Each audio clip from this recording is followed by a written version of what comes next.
नमस्कार, मैं राजीव कुमार विजन बिहार से। देखिए, कोई सा भी दिन रहे, राजनीतिक दल जो जितने भी हैं वो सब अपने पार्टी की व्याख्या करते हैं और दूसरे का मनोबल तोड़ते हैं।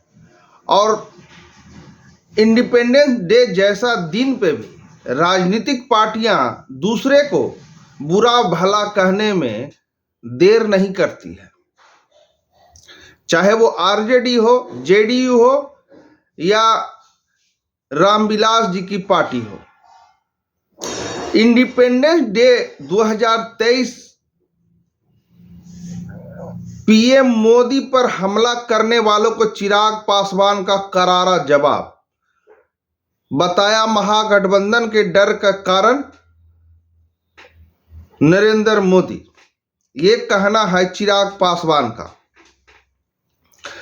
77वें स्वतंत्र दिवस के मौके पर लोक जनशक्ति पार्टी रामविलास के अध्यक्ष और जमुई सांसद चिराग पासवान ने मंगलवार को 15 अगस्त के दिन झंडा फहराया।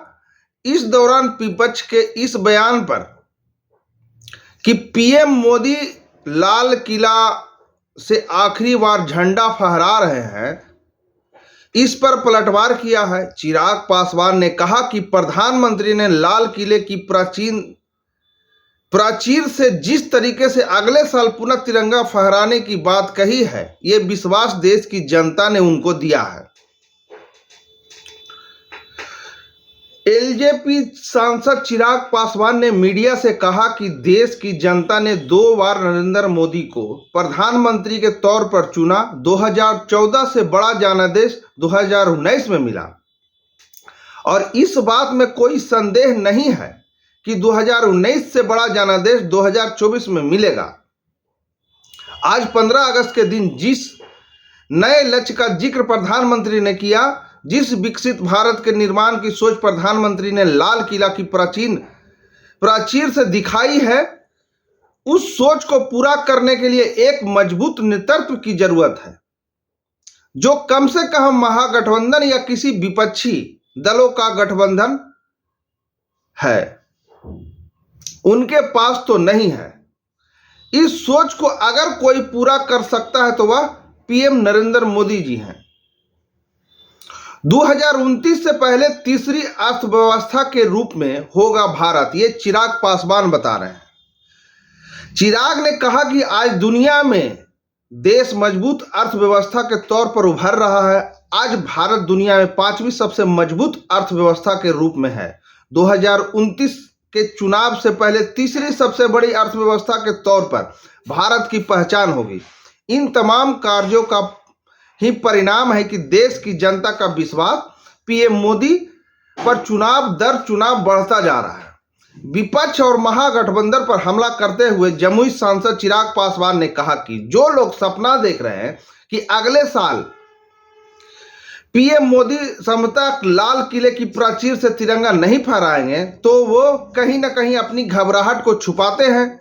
चिंता है उन्हें ही कि अगले साल तक उनका गठबंधन रह पाएगा या नहीं रह पाएगा, इसलिए उंगलियां दूसरों पर उठाते हैं। जब उंगलियां दूसरों पर उठाती है तो कुछ उंगलियां आपकी तरफ भी रह जाती है।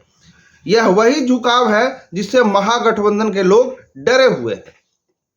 और फिर नीतीश कुमार पे उन्होंने जोरदार हमला बोला है। उन्होंने कहा कि वो अपना देखे कि वो रहमो करम पे मुख्यमंत्री बने हुए हैं, इसके बाद वो बिहार में तिरंगा फहराएंगे या ना फहराएंगे वो खुद देखें अपना। हालांकि लालू यादव जी ने ये बोला था, लेकिन उन्होंने टारगेट किया बिहार के मुख्यमंत्री नीतीश कुमार जी को, और लालू यादव पे उन्होंने एक शब्द नहीं बोला और सिर्फ महागठबंधन पे उन्होंने बोला है कि उनकी गठबंधन पार्टी रहेगी या नहीं रहेगी, इसका कोई गारंटी नहीं है अगले 1 साल तक, यानी चुनाव के पहले रहेगी या नहीं रहेगी, इसका कोई मतलब नहीं बनता है। और एलजेपी सांसद चिराग पासवान ने यह भी कहा कि वो रहमो करम पे मुख्यमंत्री है, उनको जनादेश नहीं मिला था, लेकिन दूसरे की कृपा से मुख्यमंत्री वो बने हुए हैं। आगे बने रहेंगे या नहीं बने रहेंगे या महागठबंधन में टूट होगा, इसकी कोई गारंटी नहीं है। धन्यवाद। जो ये वीडियो YouTube से देख रहे हैं हमारे चैनल को सब्सक्राइब कर दें, और जो ये वीडियो Facebook से देख रहे हैं हमारे Facebook पेज को फॉलो करें, और कमेंट बॉक्स में हमें मैसेज जरूर करें क्या चिराग पासवान सही बता रहे हैं, सही बोल रहे हैं। धन्यवाद। ये तय इस गठबंधन को करना है कि अगले 15 अगस्त तक क्या मौजूदा मुख्यमंत्री बिहार में तिरंगा फहरा पाएंगे, या उसके बाद कभी भी वो बिहार में। हम लोगों को ये आज़ादी मिली है, ये मौजूदा पीढ़ी और आने वाली पीढ़ी को उस त्याग, उस बलिदान को समझने की ज़रूरत है। किसी चीज़ के महत्व को आप तभी समझ पाते हैं जब आप अनुभव करें कि उसको पाने के लिए कितनों ने अपना बलिदान दिया, और सर्वोच्च बलिदान दिया, अपने प्राण को निछावर किया है। ऐसे में ज़रूरी है सबसे पहले आज के दिन तमाम उन स्वतंत्रता सेनानियों को, तमाम उन शहीदों को और उनके परिवार वालों को हम लोग याद करें।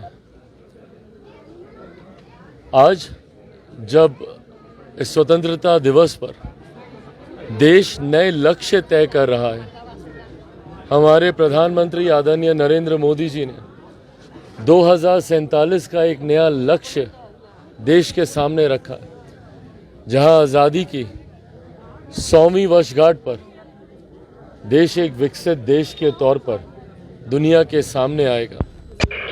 अमृत काल आज से शुरू हुआ है, और इन 25 सालों के इस अमृत काल में अलग अलग पड़ाव को पार करते हुए हम लोग एक विकसित देश के निर्माण की ओर हम लोग कदम बढ़ा रहे हैं। ऐसे में ज़रूरी है कि बिहार प्रदेश भी उतनी ही गति से आगे बढ़े। पिछले 75 सालों में ये विडंबना बिहार के साथ रही कि जिस गति से देश आगे बढ़ा, बिहार कहीं ना कहीं राजनीतिक नेतृत्व की इच्छा शक्ति के अभाव की वजह से उस गति से आगे नहीं बढ़ पाया। ज़रूरी है जब हम एक विकसित देश की कल्पना करते हैं, तो ऐसे में जिन गुलामी की बंदिशों में बिहार आज भी बंधा हुआ है, वो अपराध की हो, वो भ्रष्टाचार की हो, या वो जातीयता की हो, इन तमाम बेड़ियों से मुक्त होने का समय है। ये बिहार को इन तमाम बेड़ियों से निकलने की ज़रूरत है, बिहारियों को इन तमाम गुलामियों से निकलने की ज़रूरत है। तभी उस विकसित देश के निर्माण में बिहार का उतना ही मजबूत योगदान होगा। एक तरफ आज जहां बिहार के सत्ता पक्ष के लोग प्रधानमंत्री जी के बारे में कह रहे हैं, ये प्रधानमंत्री जी का विश्वास, और ये विश्वास देश की जनता उन्हें देती है। और इस बात को जो भी लिख के रखना चाहे लिख के रख ले।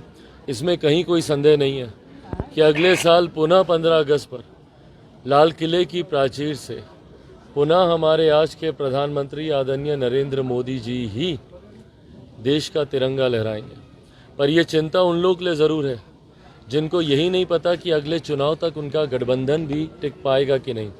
व्यक्तिगत महत्वाकांक्षाएं जिस तरीके से गठबंधन के दलों के बीच में हावी है, महागठबंधन का मैं जिक्र कर रहा हूँ, ऐसे में ये तय इस गठबंधन को करना है कि अगले 15 अगस्त तक क्या मौजूदा मुख्यमंत्री बिहार में तिरंगा फहरा पाएंगे, या उसके बाद कभी भी वो बिहार में तिरंगा फहरा पाएंगे। उस पर बहुत बड़ा प्रश्न चिन्ह बिहार की जनता ने 2020 में ही खड़ा कर दिया था।